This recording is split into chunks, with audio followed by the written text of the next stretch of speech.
नमस्कार मंडळी, स्वागत आहे तुमचं माझ्या मिनी ब्लॉगमध्ये। तर इथं नाश्त्यासाठी मी बनवला होता उत्तप्पा। तर चिवला उत्तप्पा खायचा नव्हता म्हणून तिच्यासाठी बनवले डोसे।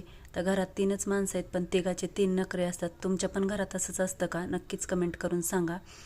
डोसे बनवल्यानंतर संध्याकाळचे 5 वाजले। 5 वाजल्यानंतर मी चहा बनवला होता। चहा पिऊन झाल्यानंतर लागले संध्याकाळच्या स्वयंपाकाच्या तयारीला।